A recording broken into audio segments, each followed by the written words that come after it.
I'm just going to turn to each of them and ask them to provide a little bit of an introduction. Kimberly Walton. Kimberly, can you tell us a little bit about yourself? Absolutely. So good afternoon, everyone. My name is Kimberly Walton. I'm the CEO of Diverse USA, LLC. Diverse USA is a full-service diversity, equity, and inclusion and accessibility consulting firm. I'm also a recently retired civil servant. I spent 32 years in government and 22 years as a member of the Senior Executive Service. My last position was as the Executive Assistant Administrator for Enterprise Support at the Department of Homeland Security's TSA, Transportation Security Administration. In that role, I was responsible for implementing processes that strengthen enterprise support services across TSA's human resources, acquisitions and procurement, IT, training, logistics, and other critical mission support functions. Clarence, thanks for having me today. I welcome the opportunity to discuss trust in the federal government. Let me just start by saying that the federal employees are the lifeblood of our democracy. Every day, government workers at all levels do extraordinary things to make our lives better and our country stronger. They keep us safe, defend our country, deliver our mail, help develop cures to diseases, among other countless services. And the civil servants reflect a full diversity of our nation and deliver on that promised government buy-in for the nation. And because of the huge responsibility of the federal government, trust is crucial. So I look forward to the discussion. Thank you, Kimberly. Great. Dan, would you introduce yourself and tell us a little bit about yourself? Well, thank you, Clarence, and good afternoon, Kimberly. It's good to be here, and it's good to be able to talk about what I consider to be a very important subject, and it's trust, but moreover, it's about how we can better utilize government and how government can better deliver its services for the country and to make this a better place for us all to live in. I first served, I came to Washington and first served in the House working on the old Post Office Civil Service Committee. I was the minority counsel, and we were charged with doing a new piece of legislation for a quote unquote, a new retirement system, and that's called FERS. I think everyone in the audience is probably in FERS today, but at that time it was a new retirement system. It was coordinated with Social Security, and it was a great way to begin my public policy life. I worked in the House for 13 years. I worked in the Senate for 4. I worked on the Senate Governmental Affairs Committee, and then I was tapped by the president to lead 2 federal agencies. First, I was nominated and confirmed to be the deputy director at OPM. A good friend of mine once described OPM, the Office of Personnel Management, as a quiet little agency. Now, Clarence, I doubt if you would share in that description. No. But it wasn't anything but a quiet little agency. We had 9/11 and the fallout from 9/11. My last day working in the U.S. Senate was when the anthrax attacks hit. And I recall being in the Dirksen Auditorium, and they were literally, the folks from the CDC were literally throwing bottles of Cipro at us in order to keep us alive because they were afraid we were all exposed. We had the legislation involving DHS, NSPS, we had healthcare reform, we had IT reforms, we had an agency reorganization. And so it was anything but a quiet little agency. I had the good fortune to work closely with Clarence. He was our CFO, and I was the deputy director and later acting director. And I served under 2 directors. I'm very proud of that service. The second agency I led was the Postal Regulatory Commission. I got myself in trouble with that one because I had helped, as a staffer, helped draft postal reform legislation. And lo and behold, I was tapped by the president to be the chair of the commission that was given new responsibilities and authorities under the law.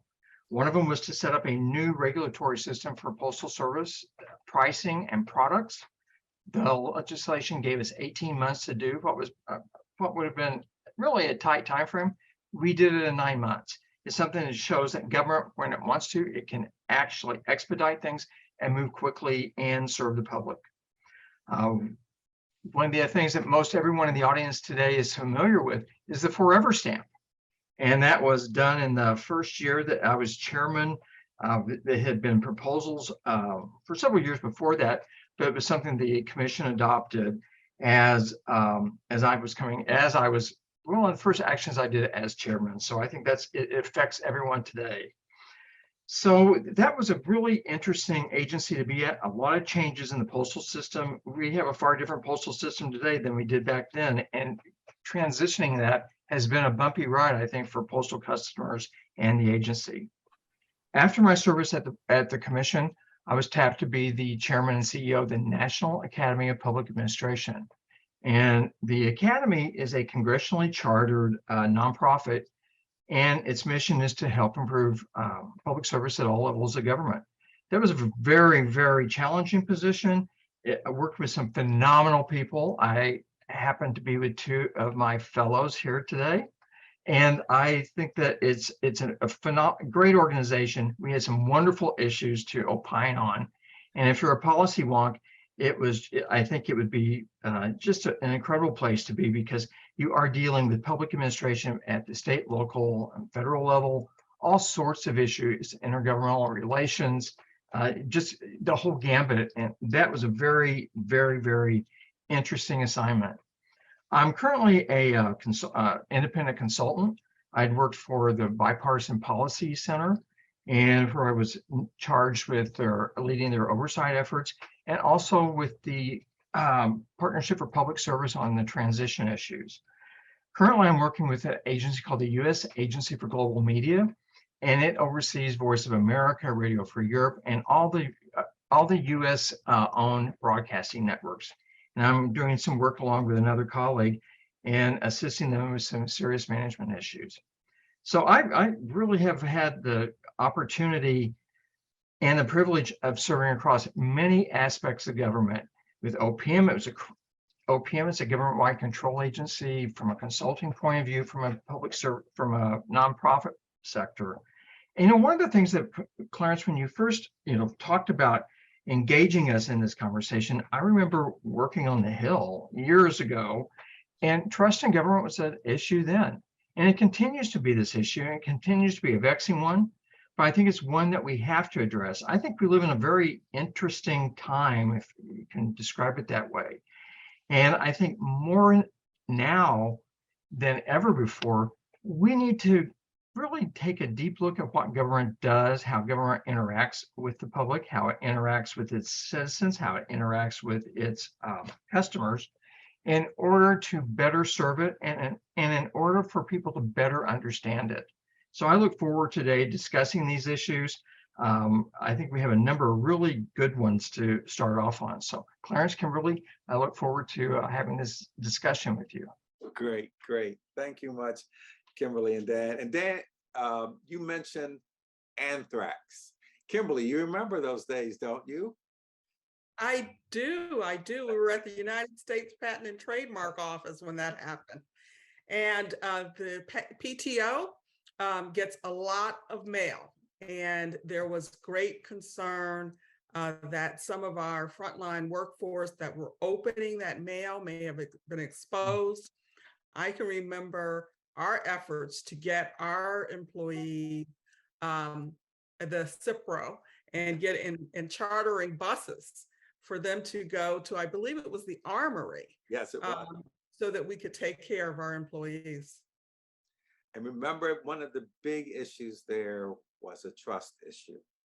I remember that when the concern about, we were downstream from that postal facility where unfortunately, the Brentwood, where people lost their lives. And in some cases, we understand some of our employees actually knew the people that lost their lives. So things changed immediately. You know, one of the things was no one would open your mail. So before, you know, your administrative assistant would open your mail for you. Nobody's opening your mail. So now if the mail came addressed to you, you open it and they were saying, God bless you, hope that you'll be okay. And one of the issues that we had was, as we were trying to bring in and do testing, we worked with the CDC and the Public Health Service, and they helped us identify a company that would come in and do the testing. And the question the company said was, we'll come in and test your entire facility, but we're going to wear spacesuits. So the question that we as the leadership had was, and they said, we'll come in the evening. Should we tell anybody? And we made a decision. We decided that the most important thing in this whole effort was that people needed to be able to trust us. Even when we didn't have good information or we didn't have information. So we told people that during certain evenings, folks would come in spacesuits. And then if you remember, Kimberly, we then gave the all clear for our mailroom people to go back to the mailroom. And the folks were looking at us like we had two heads. You must be crazy. And so we would go over there, Kimberly and I would go over there and sit in the mailroom. Again, an issue of trust. It was. I do remember that, Clarence. And we would walk over there. And I think when they saw us come and when they realized that we were going to stand there and talk to them and listen to their fears, that built trust. Absolutely.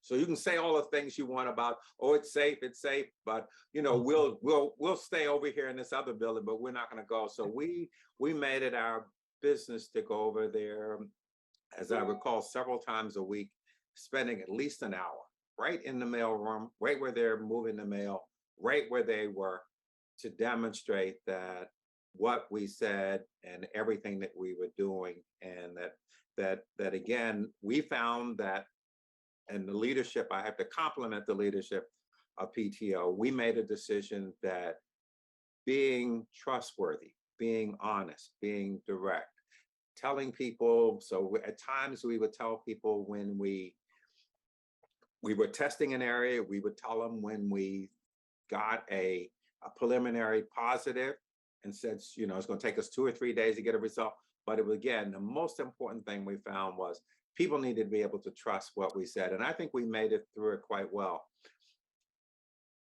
I'm Clarence Crawford. I've spent 39 years in government. I retired.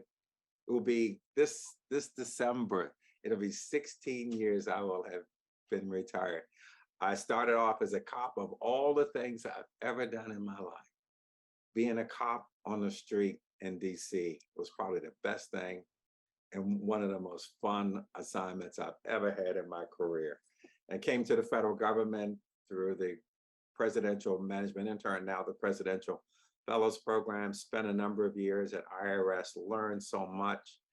From there, I was selected for the SES candidate program at GAO. I assume because of finance and law enforcement, they put me in something like that. They put me in a group called Education and Employment. And my second day on that assignment, I'm testifying on the Hill on Title IX gender equity. Went to national security area, then over at OMB, had a ball over there, learned so much at OMB. And then from there over to PTO, where I met Kimberly. And from there to OPM, where I met Dan, and retired. Went to work with Deloitte Consulting for 7 years, had a ball with them. I learned so much. It was just a great assignment. Started a nonprofit called Teach Them to Fish, where we help disadvantaged people transform their lives and become entrepreneurs. I was the president, or rather, Governor Hogan nominated me and I was confirmed for the WMATA board. So I was the first vice chair there. So I learned about urban mass transit. And again, issues around trust. in terms of safety protocols, things of that nature. So again, people made decisions based on whether or not they trusted us. If you remember, the former GM, this happened before I arrived, but the former GM, when he took over, he did an assessment and was concerned about the safety and basically shut the system down for a few days to deal with safety issues. It was correct. It created quite a disruption, but again, it helped establish a fact that management was engaged and that we were going to do things that were in the best interest of the public and that you could trust us. When that assignment was up, the governor nominated me for the Maryland State Board of Education. We've gone through all of the COVID issues, questions about whether you should wear a face covering or not, whether you should be in person. We had to work through all of those issues. As you know, those were became incredibly political. We tried to, as a board, stay clear of that and stick with the science. We're now working to try to recover from the COVID, but also implement a major reform. And again, trust. Can they trust you? When you say something,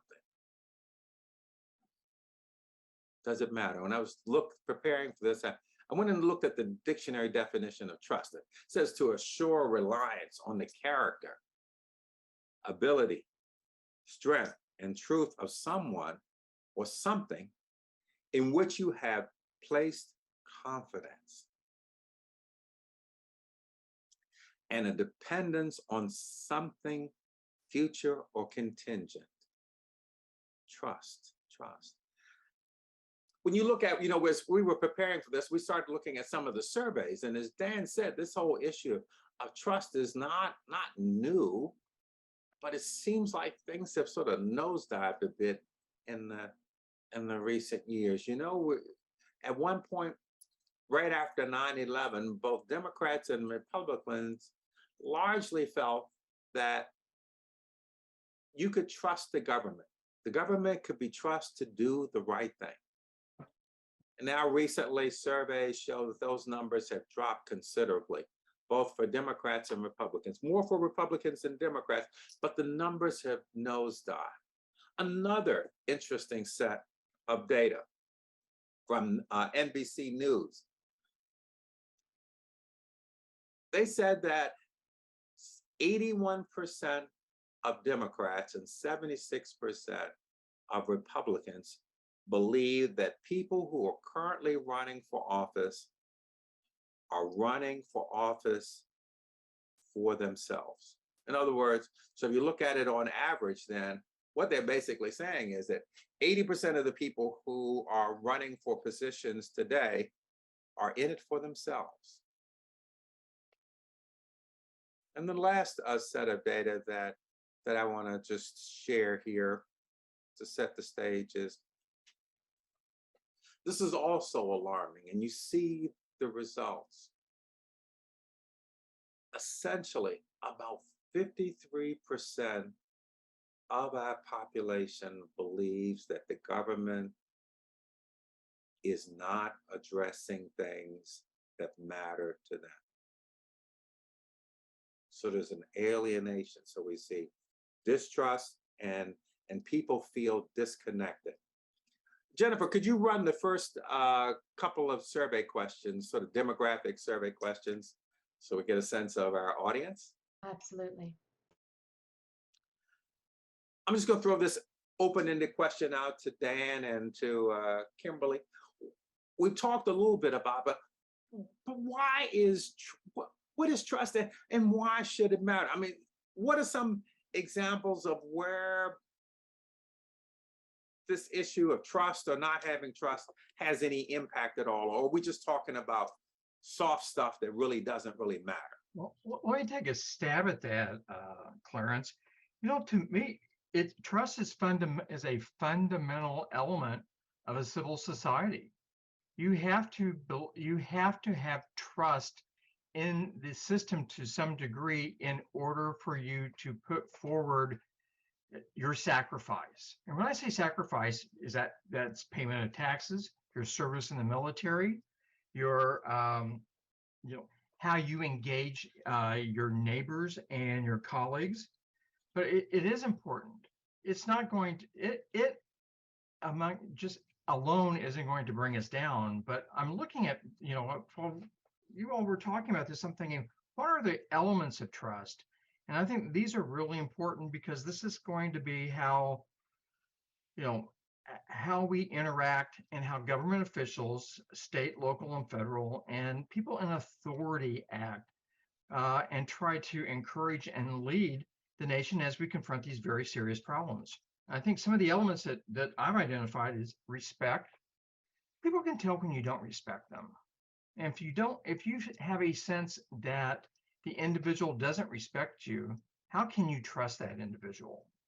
I think you have to assert, you have to maintain, you have to exude a high degree of authenticity. Because if you're not authentic and people think that you are engaging them just for them to hear what you think you want them to hear, you're not going to get across to them, and they're not going to be happy with what they heard. They're going to feel that they've wasted their time. You have to be transparent. I think you have to be forthright. You have to deliver bad news at times, and people have to trust you to believe that why you're delivering this bad news. You just can't do good news and feel good news all the time. You're going to have to give bad news at times, and if your audience trusts you, then giving that information will be taken at heart in a much better way, in a much cleaner way, and a much more productive way than otherwise. You also mentioned about the recent polls and showed how much distrust there is out there. And I think one of the questions I'd like to hear from the audience and hear from you is, how hardened are these opinions? And to me, that's critical. Are these opinions that can shift due to changes in circumstances fairly easily, or are these hardened positions that it's going to take a lot of effort to change? If this takes a lot of effort to change, we are as a society, I think, facing some serious issues, and we'll have to confront that. It's much easier if these issues are not hardened, and that you can influence people and build back that respect, that feeling of being communicative, and it's also trust is also a key part of being part of the community. Dan, I couldn't agree more with what you said, but let me just give a few just real life and actually recent examples. If you think about it, when COVID became front and center, and it is still there, there was a fair amount of distrust of our government scientists and our healthcare system. And it played out in ways that I think a lot of people would not have predicted, including after many briefings on the severity, and there was top of the news of results and how many people were hospitalized, how many people were dying. And we finally get to a vaccine where several federal agencies worked at really warp speed to get a vaccine approved, and people wouldn't take it, even in light of facts, and were willing to, in some ways, put other people at risk. So, I mean, that was just a recent, real life example of how trust plays in, and how it could be such a major issue for not only the American public, but for the federal government. I mean, another example, during the same time, we had all of the social unrest. So if you think about a police officer, and while I'm not going to say I'm heavy on the pedal, but there has been an occasion. I'm sorry. There's been at least a couple of occasions where I was pulled over and told I was speeding. Luckily, that officer was correct. I even suggested that the speed limit needed to be raised and that I was going to take that up with my local officials but I needed to trust that the officer was doing his job appropriately.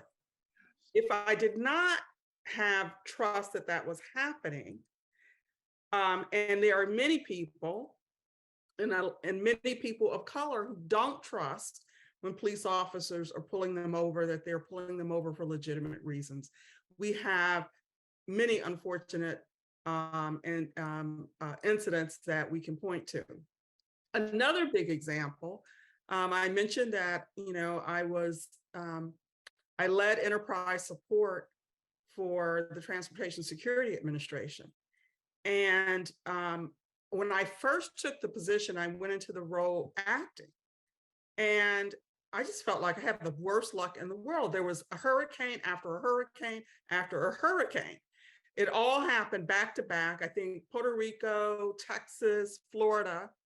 And so I found myself running enterprise support and trying to keep our employees safe and get them to evacuate out of the danger zone. Well, people have to trust that their weather forecasts and the predictions are accurate so that they take action in a timely way and get to safety.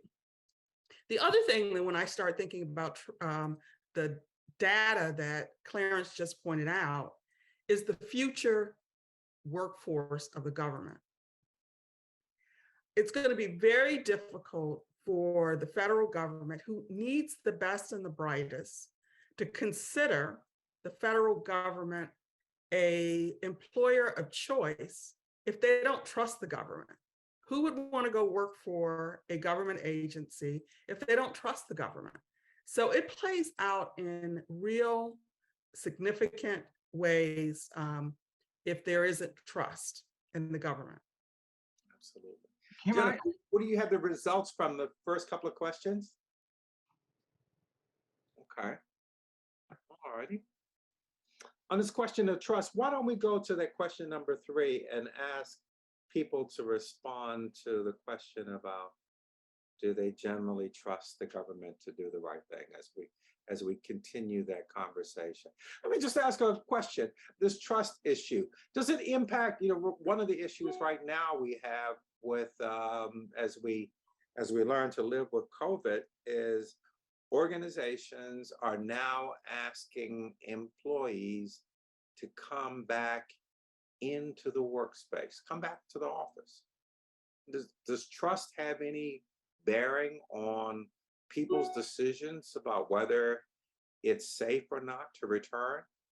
Of course it does. I think that if you don't have trust in your leadership of your agency that they are providing a healthy and safe workplace, that's fundamental, and you're not going to believe anything that comes out of the organization if you think that they're going to be putting you at risk and not telling you. And I think that that's, again, something about authenticity and telling the truth and being forthright.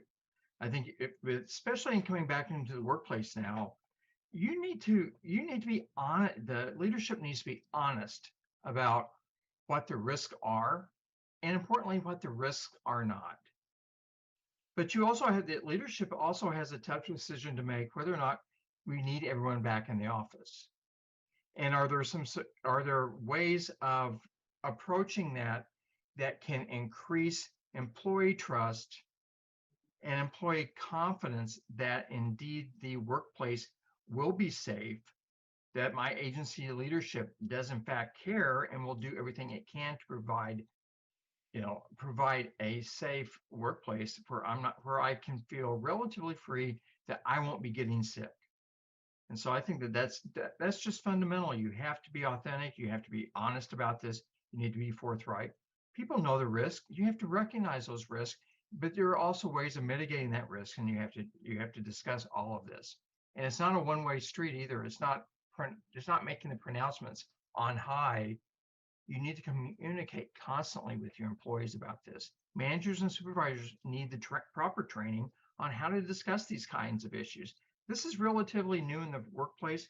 I mean, Kimberly, I remember we were talking about anthrax, and anthrax, that was brand new, and we didn't have we had the 24-hour news cycle at the time, but we didn't have these social media platforms where anyone can say anything they want, and the idea that what is being reported is accurate or fair or even truthful is nominal. I think that we have to know how to communicate effectively with the workforce, listen to the workforce, and then convey to the workforce that the decisions that are being made are in their best interest as well as in the best interest of the agency and the American people. Absolutely. Absolutely. When you think about this issue of the government doing the right thing, we have the survey results that say that a large percentage of people who run for political office, it's perceived that most of them are focused on themselves. If you're focused on yourself, can you be trusted to take on some of the larger issues where you will experience a level of personal exposure? Do you think about that? So Clarence, that's an interesting question, because I think different people are motivated to run for elective office for different reasons. And sometimes you hear of a life experience that galvanized that person to run for office, and that's why they did it. Some tend to align their platforms, their agenda, with their own personal interests, and they don't really diverge much. And so that always creates a concern that the individual is only focused on their issue. Maybe they're coming out of a certain industry, and that they're going into government to enable their industry to do certain things. Mm-hmm. Some are very clearly only focused on the people who vote for them. So they don't transform from the what it takes to get elected to representing all the people. And I think all of that results in some level of distrust. The other thing that I think plays into this perception of our elected officials being self-focused is so much of their running now is done through media. And so oftentimes those who shine the most are the most that are most photogenic, that have the best on-air personality, but they may not be the best representative. So I think you do get this different results depending on different motivations.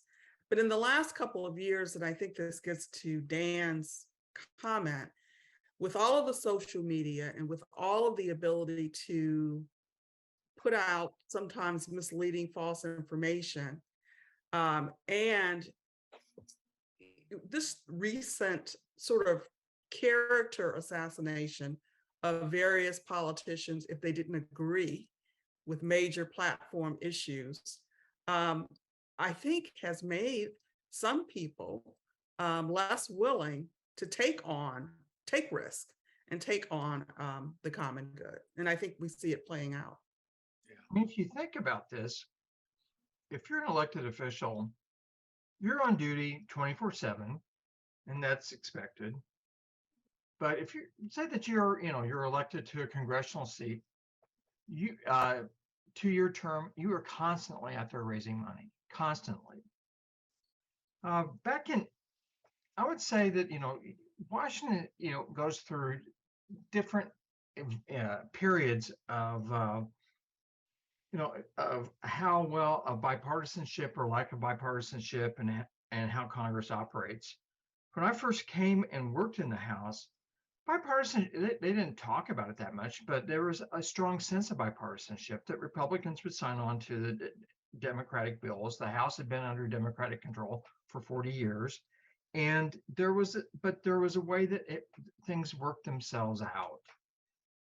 That was changed dramatically after 1994, but we've had the House go back and forth in terms of the majority. But you have this it's a 24/7 election cycle you are constantly on. And what is new about this is that efforts displays of bipartisanship, while publicly may be applauded by both sides, privately both members of both parties are actively discouraged from engaging in bipartisanship, signing on to each other's legislation, unless this has been pre-approved by the leadership. And I think that's horribly wrong. I know that the effort to reform Congress actually has seen some efforts move forward. There was a select committee that was formed at the beginning of this Congress. I hope that they can build on that good work, because there actually was some bipartisanship in that committee. The House, but the House rules and the Senate rules, they were designed for the 19th century, not for the 21st century. And I'm not talking about the filibuster. I'm just talking about how they interact and how different it is today. 50 years ago, a member of Congress would come in. He or she, but most likely he, would bring his family in.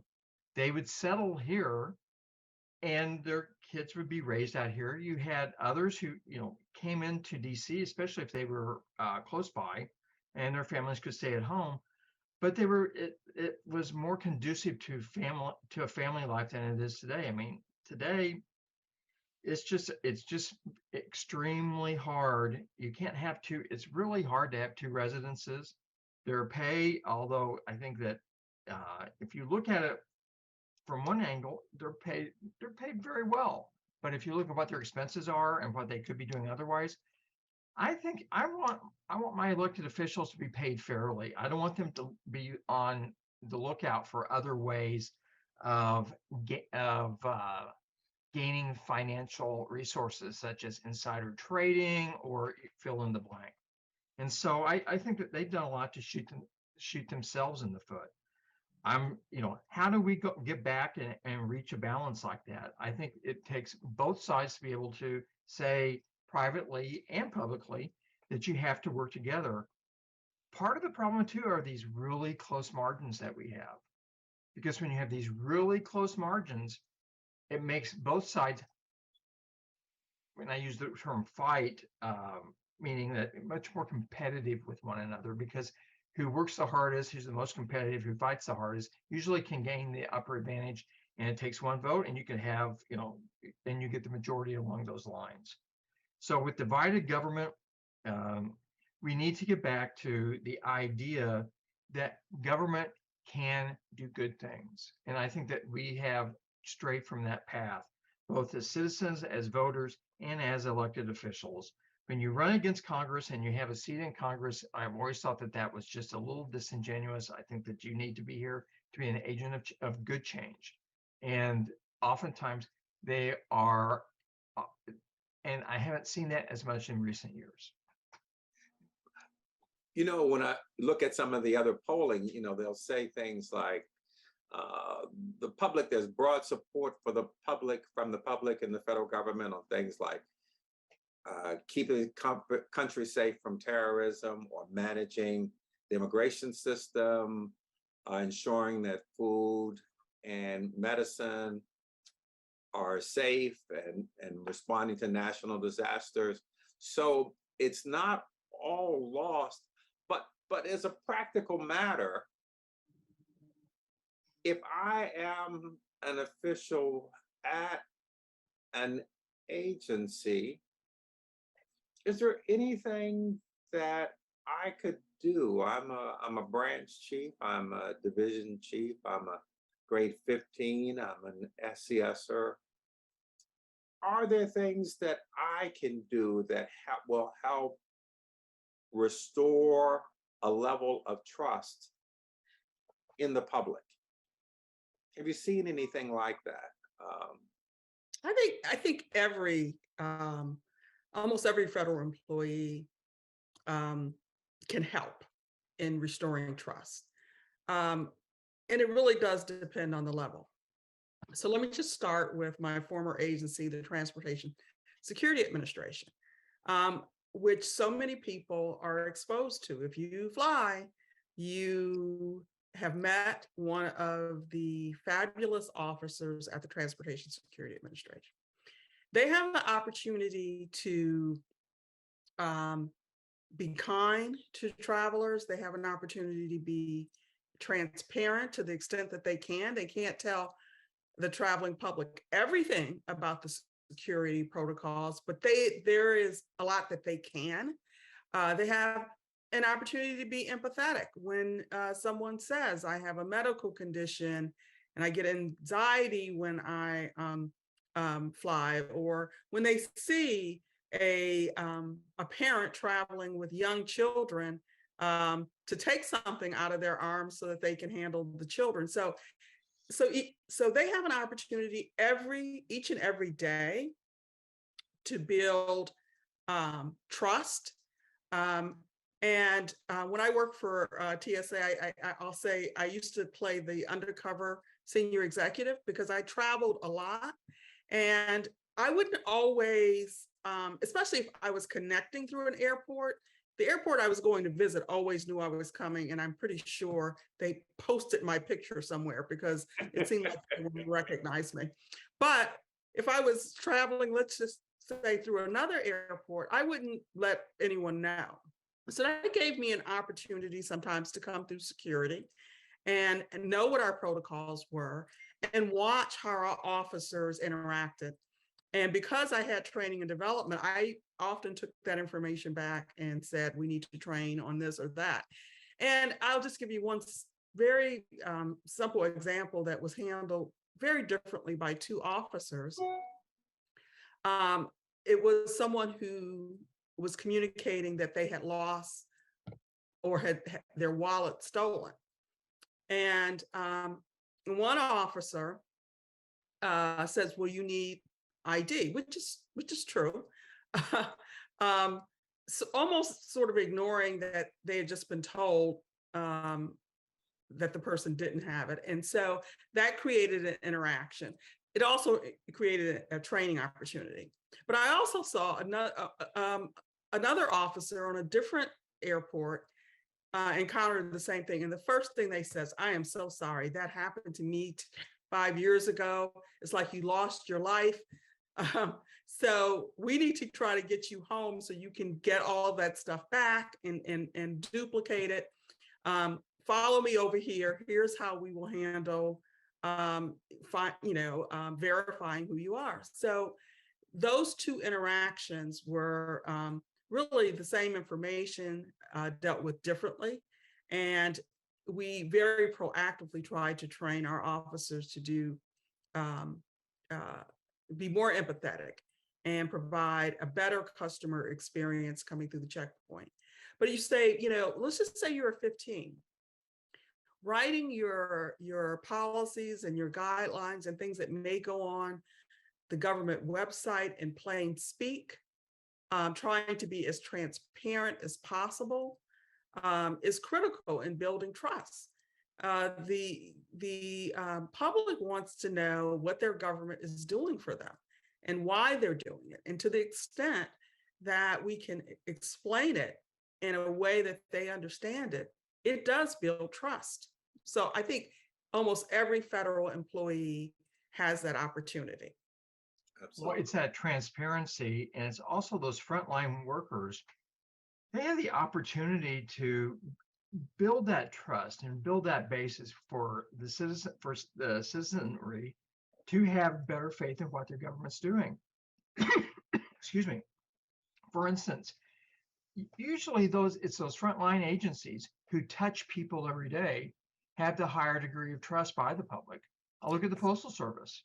I mean, it's really interesting to see people, the high degree in trust.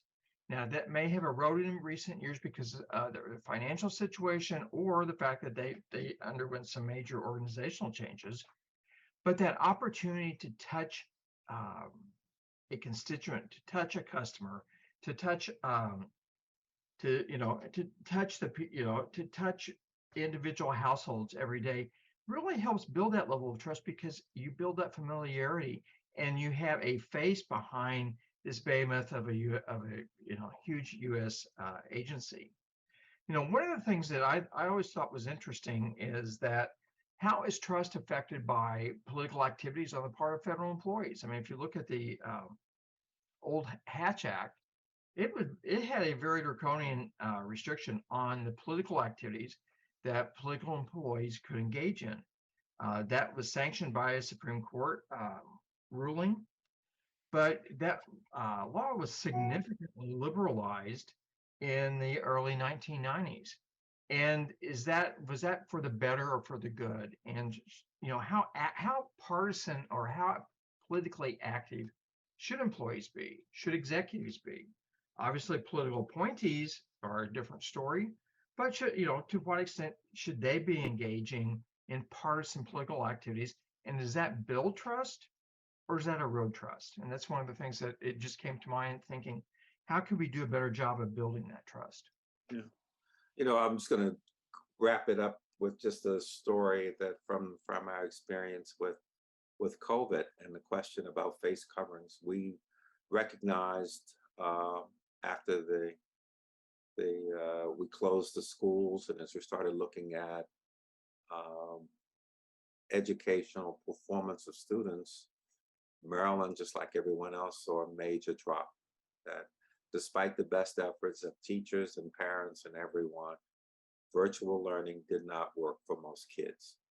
So as a board, we passed a resolution that said that in the coming school year, we were going to go back in person. And we were going to try to create the safest possible environment. Then as we started to do that, COVID rose its head again. And we ended up having to have face coverings. One of the things that we decided to do was be as transparent as we could. So we held effectively a public hearing, and we invited people from all walks of life and with different points of view. And the only thing that we asked people to do was be respectful and civil. We had people from all medical experts and parents and administrators on both sides of the issue. In fact, when the witness list came out, we got emails from people that said, "You can't have her on here. You can't have him on there because they're crazy." And we said, "Oh no, we're having everybody."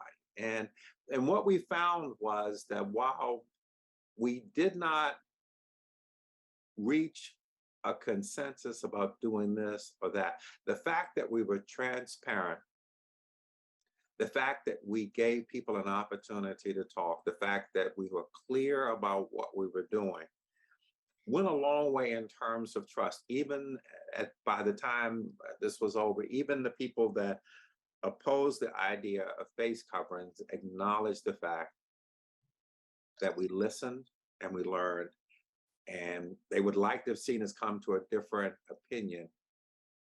But we were able to have a civil conversation around it. And I think it worked reasonably well in the state of Maryland. I want to transition to the federal government and federal employees. And I need your help with this. I'm an old guy, I'll be turning 71 next month. So I'm an old guy. I've been retired for, soon to be 16 years. And I've been seeing this stuff in the press about this thing called Schedule F. I'm trying to figure out, somebody tell me what's going on. I understand that the purpose was to get rid of poor performers. And so what's wrong with that? I mean, if that's what the goal is, to weed out poor performers, that sounds like a good thing to do. Isn't that right, Kimberly? Don't you agree? So I think all three of us will agree that poor performers have to be dealt with. But so basically, at the end of the Trump administration, they introduced Schedule F. And I noticed that most of our participants are federal employees. So there's lots of schedules: Schedule A, Schedule B, Schedule C, D, and E. So Schedule F. So the thing about Schedule F is the intent of Schedule F was to change the employment protections for thousands of civil servants across the federal government who were in policy positions. So that's pretty much what Schedule F was about. President Trump didn't win. I think within the first week of the Biden administration, they rescinded it because they didn't believe in Schedule F. So, but it's not gone because Representative Chip Roy introduced a different version of what really is Schedule F. That's called the Public Service Reform Act. And it would make federal government employees at will. So what's behind it? Well, really that depends on who you ask. Some say that this is about allowing a president or a political appointee to do whatever they want, and they can fire anyone that tells them no, or in their view is obstructionist, or is moving too slowly, or whatever, or for no reason at all. Others say that this is about getting rid of poor performers. So let me just say this. I think we've all heard about federal civil servants being disparaged as obstructionist bureaucrats. And some people might think that it's only logical that a new president would want to have their own people and hire people who are considered more loyal to them in their positions. And in fact, I hate to give you a little bit of a history lesson, but it's just a real brief one. The federal government actually operated under a patronage system in the 19th century, where jobs were for sale to political devotees of the incumbent president, and civil servants were arbitrarily dismissed. But that changed after a disgruntled employee, a disgruntled job seeker assassinated President James Garfield in, I think, 1881. So, of course, Congress was shocked by this, and then they reformed what was the spoils system and passed a law that professionalized the federal workforce. So today, career civil servants swear loyalty to the Constitution. I love that affirmation, and I used to lead reaffirmations in town halls all the time because those words are important. So they're hired on the basis of their abilities and their skills, and they cannot be fired for partisan or non-merit reasons. They're hired for what they know, not who they know, and that's a good thing. I'll stop there because I can tell Dan wants to jump in on this. Let me do this. Jennifer, we got a couple of questions teed up. Why don't you launch those as Dan responds? Well, it's not a response. It's really, I'm agreeing with everything you're saying, Kimberly, and I might even take it a little step further and saying it's what bothers me about the Schedule F is, well, let me preface this by saying I kind of understand I was a political appointee coming into an executive branch agency. I kind of understand that you're a little skeptical of the people who've been there for years. You don't know what they've been doing, why they're there, why they've been kept there. Are they going to help you or hurt you? I've seen instances of slow walking on policy, but what bothered me the most about Schedule F was that our whole civil service system is premised on the concept of merit. As Kimberly said, it's not based on who you know, but it's what you know. And coming from OPM and having served at OPM, having led OPM, that's something that I feel really strongly about. The Pendleton Act, when it was enacted, it only covered a small portion of the federal government, but over the years, it grew. The coverage grew and grew and grew. I think it's terribly important for continuity of government that we have this strong career workforce. And generally speaking, I have not found the career workforce to be an impediment. I welcome. I have always welcomed people questioning what I'm doing. Sometimes I don't really welcome it, but in theory, I do, because it makes your argument stronger. It makes your position sounder, and it makes you think, rethink what you're doing. If someone says this is a bad idea, we shouldn't do it, and lays out why it shouldn't be done, you might just listen to them and avoid a mistake. But I think what bothers me about Schedule F is this idea of dissent is thrown out the window. That there's, talk about trust. I mean, think of the skepticism that can be built up around any kind of government initiative that would have been built upon having a brand new wave of public servants who were only hired because they supported the latest candidate for president. These people wouldn't have do they have the skills? Do they have the knowledge? Do they understand what government can do, what government can't do? I think that unfortunately, some people have conflated the idea of Schedule F with performance. I don't say anything performance related about Schedule F. I haven't heard anything about why this is going to make the government better. The only thing I've really heard is it's going to make it easier for high-level political appointees who want to enact or who want to oversee changes in policy, that they will be able to have people who report to them, give them the information that they already wanted to hear, and that it's not going to be for the good of the American people. I think skepticism of government is good. I don't see, actually skepticism can actually build trust in a kind of a reverse way. But Schedule F is, if the idea is you want to get rid of poor performers, there are ways of changing the legislation to do that. This isn't about poor performance. This is about stifling dissent within government and wanting to have only one point of view when it comes to policymaking. Dan, One point of view is a dangerous thing, having been in leadership, that when you only expose yourself to one point of view, my experience has been is that you will ultimately end up in a ditch. You will ultimately make a mistake. You will ultimately have large blind spots, and you will only see them once you have made that tremendous mistake. And I will also take it a step further.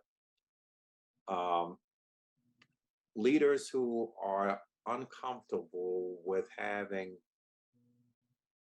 staff come forward with ideas and suggestions that may not be what they want to hear are, in my judgment, largely weak individuals. I mean, they want to be surrounded by yes people, and nothing good long-term comes from organizations led by leaders who only support and encourage yes people. You're just going to make an incredible mess. Kimberly, you were going to say something. So yes, and I wanted to respond to what you said too. So let me just go back to the issue of firing poor performers. So I'm not in any way suggesting that the civil service system is perfect, because it's not. And as a matter of fact, I think it needs to be modernized to address some of the workforce challenges of the 21st century. Hiring right now needs to be faster and less complicated and more efficient. If you expect to bring in recent graduates and younger generations, you need to do that. Underperforming employees do need to be dealt with, and our pay systems are a bit antiquated and are in need of updating. So there are lots of reasons to make some changes. However, the reality is you can remove poor performers. Absolutely. You have to provide due process.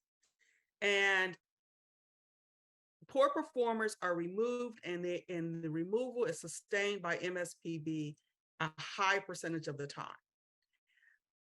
Poor performers have to pass a probation.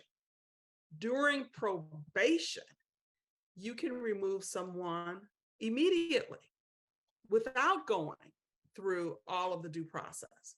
So to me, there's a bit of a fallacy that you cannot remove poor performers. I do think that we have managers and leaders who have not, we've done this too, the federal service has done it to themselves, have not dealt with poor performance effectively.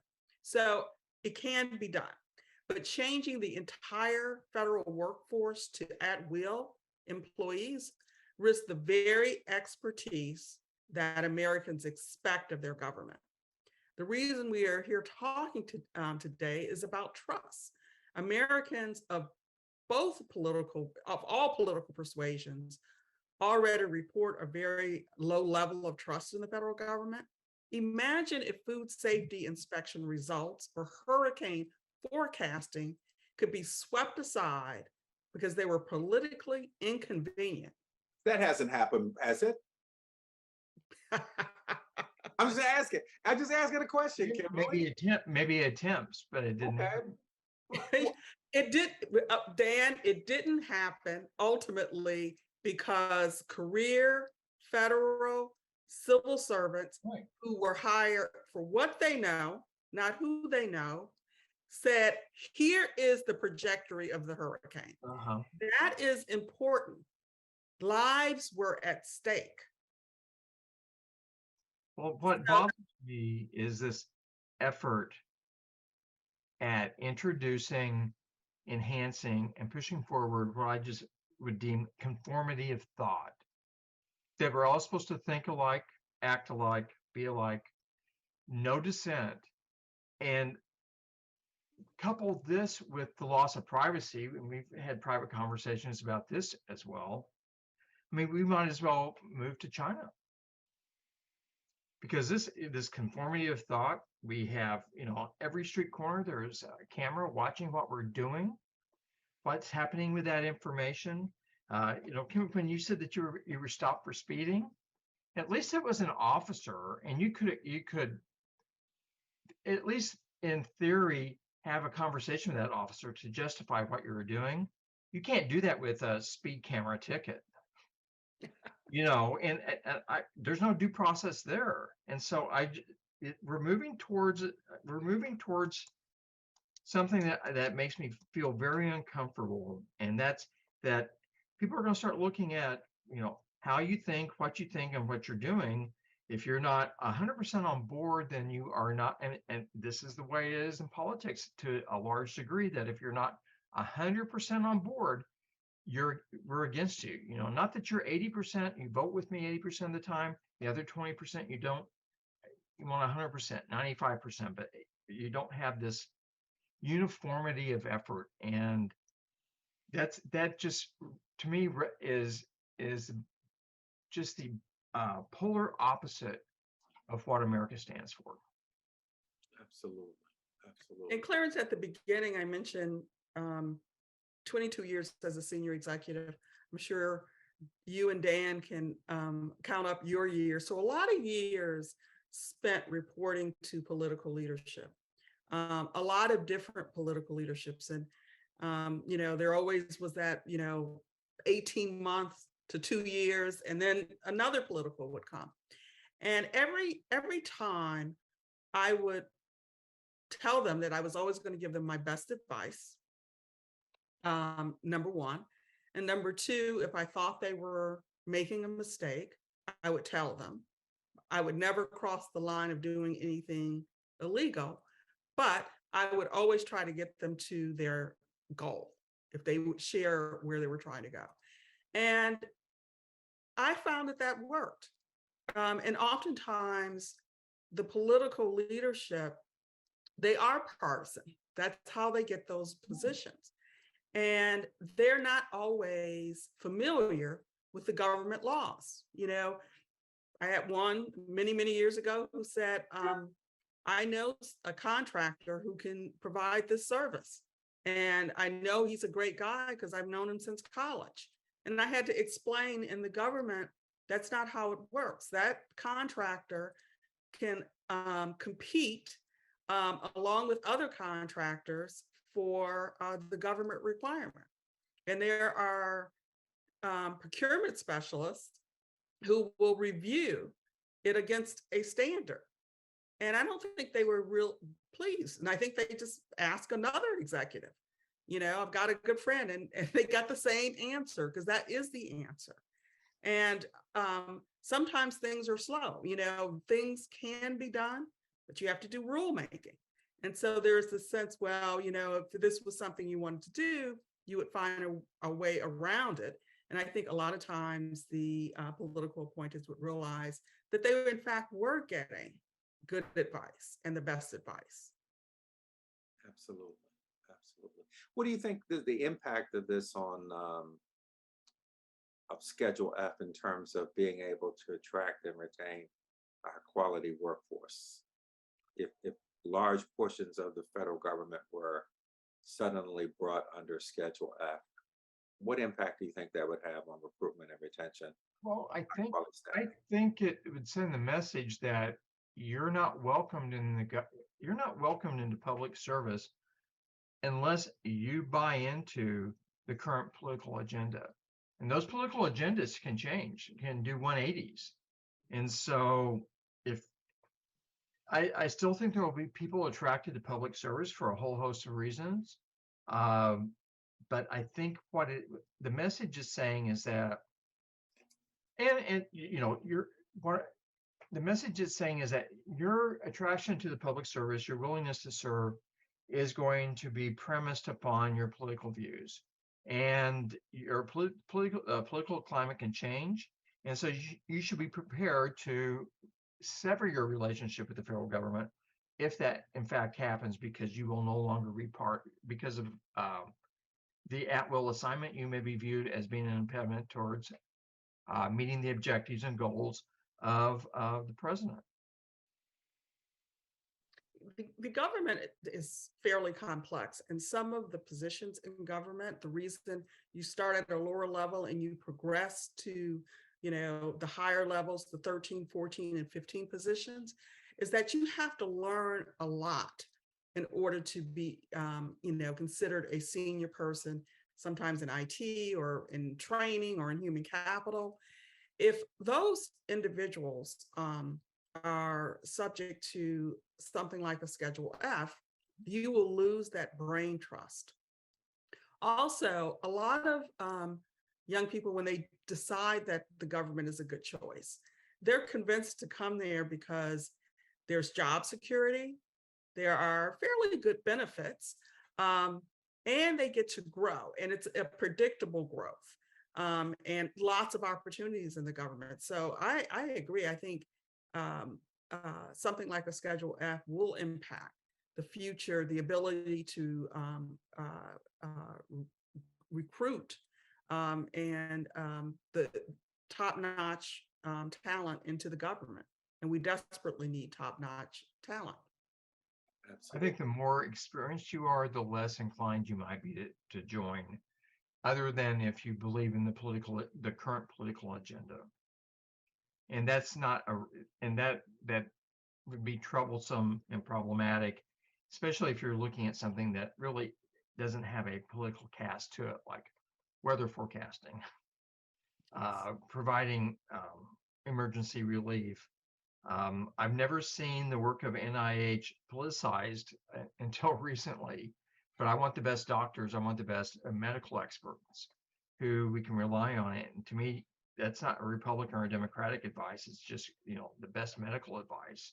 And are we going to get that kind of individual who's willing to sacrifice in terms of they get paid pretty well up there, but at the same time, they'd be making so much more in the private sector. And they've decided, I want to do this. Public service is what they have a passion for. And that's going to decrease the passion for public service.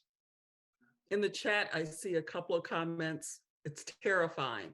And I think that sums it up. And if you think about continuity of government, what would that look like if all of the employees are partisan and that party loses and everyone walks out the door?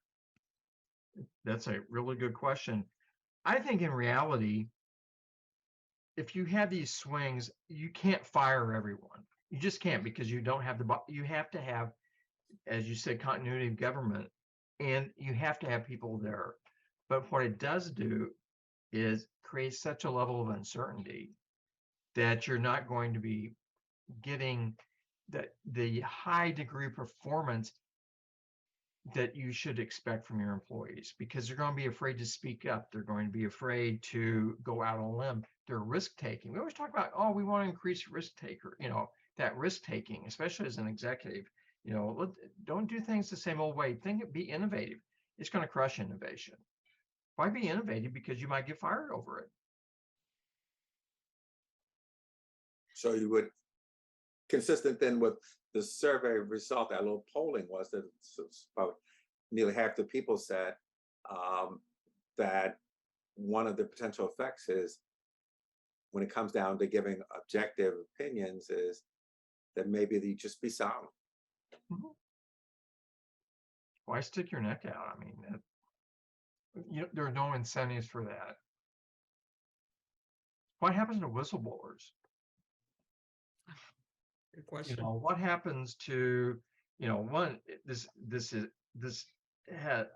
don't see anything merit-based in this.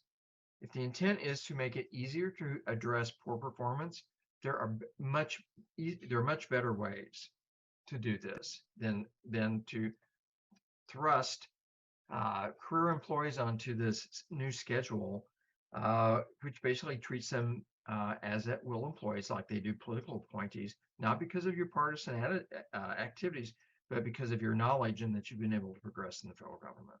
We have a question here, if I'm reading correctly, just sort of scanning it. It's while Schedule F may not be the best answer, what do you do about civil servants who can't put their personal politics aside at their office and then actively undermine the present administration? Dan, you've been in a political appointment. You've been in political appointments.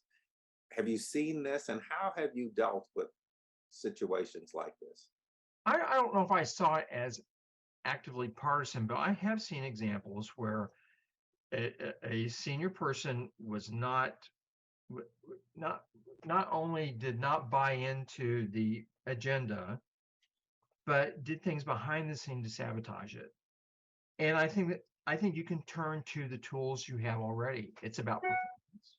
You can set performance goals. Also, is this a conduct issue? And so I think there are current tools to address this.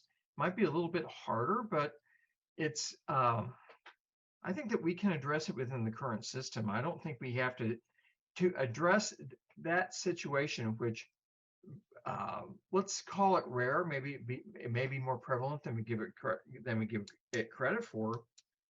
But this is the proverbial throwing the baby out with the bathwater. I mean, why are we taking away all these due process rights for hundreds of thousands of civil servants to address maybe the partisanship of maybe even a few thousand career civil servants? That doesn't seem equitable. Doesn't seem the right way of doing things.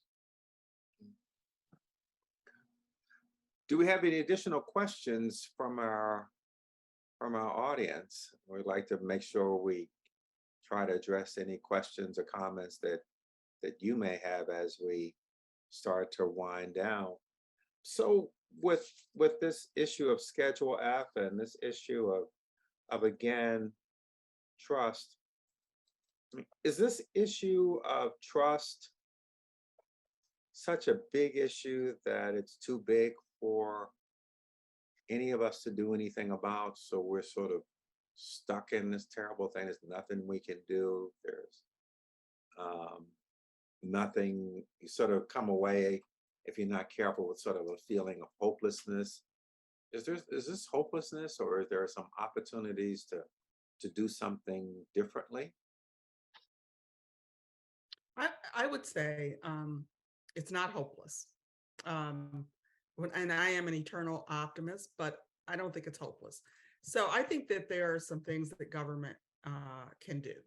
And one of the things that I really liked in the Biden administration is their focus on service to the citizen and the residents, and getting federal agencies to make sure that they are focused on end delivery. I think that that's really important. We've mentioned transparency, and I don't want to overemphasize how important as much transparency as possible goes along with building trust. I also know that the government needs to make sure that it is actually listening to people that they are serving, and making sure that they're deliberate in their impact and that they're equitable in their impact. Because that's another thing that very much impacts trust. If you don't feel that the services of your government are equitable, and it's not impacting you the way it's impacting someone across town. So I think the transparency, the focusing on the customer, and making sure that there is a opportunity for the citizens to weigh in on the delivery of those services can build trust. And I think we just need to make sure that we're the next generation of leaders, this generation of leaders, understands how important what they do every day. And I think we talked about that almost every federal employee has an opportunity to build trust from the positions that they sit in. You mentioned something that just, made me think about President George W. Bush's management agenda. A key aspect of it is being citizen-centered, customer-focused. And good government is not a partisan. Good government, there's no democratic way of doing something or a Republican way of good governance. It's really something about doing the thing that's best for the country. And that's not a partisan issue. That's being, I think that's a patriot issue, and that we should be doing everything we can. Government should be, striving to do the best it can in delivering the goods and services to the people, because that's why government is there. Because the people, you can't do it for yourself. I agree with you. I don't think it's hopeless. I just think that we need to focus on, how we can improve it today. Given today's environment, the 24/7 news cycle, all these social media platforms, how does this weigh in? And can we regain control of some degree to screening for the truth? And is there a way that we can move forward and once again engaging the citizenry in a way in which they feel that they have a personal stake in the outcome, and that the government officials, be it elected or appointed or career officials, understand, recognize, and respect what needs to be done, and can tell the public the truth about what they're doing. OECD says they were looking also globally, and they said that these are some things consistent with what you've been talking about that would improve trust in government: reliability, responsiveness, integrity, openness, fairness. Those are things that each government employee can do, irrespective of your level in the organization. to develop a reputation that says that as an individual, I'm reliable, I'm responsive, I conduct my affairs with integrity, I'm open, and I'm fair. These are things that each of us can do on our own. We don't need a president or a Congress or anyone to lead us. We, as government employees, can begin to own this. And as we own this, perhaps these are some of the initial steps that can be taken to address this. You asked a question early on, Dan. Is this drop in trust is that sort of a rigid kind of thing? It's not going to change, or can it be influenced? Exactly. Can it be influenced? I'm a bit of an optimist as well, and I believe that it can be influenced, but I think it requires each of us to step up and to own it, and not to be looking around at everyone else. The question is, what are you doing? And if you're not doing these things, why not? Well, to me, the fundamental maximum of our civil service was merit. And I don't see anything merit-based. I don't hear any proponents talking about how Schedule F is merit-based. Yes. Maybe this is an opportunity to recommit ourselves to a merit-based government. Yeah. And I think that there could be broad consensus on that. There used to be almost unanimous, unanimity on this issue. And over the last few years, with the proposals, and this is both under Democratic and Republican last two Democratic and Republican administrations, I didn't hear people talk. I didn't hear the discussion of why merit's important and how these reform proposals conform to the ideas of a merit-based system. And to me, that is fundamental. And I would just say, how can we recommit to the principle of and concepts involved with merit and move forward? Yes. And then pick up some of the ideas that Kimberly mentioned in terms of areas where there are opportunities to modernize the system. Oh, absolutely. So you can modernize, and still, and actually modernization would enhance a merit-based system. Absolutely. Absolutely.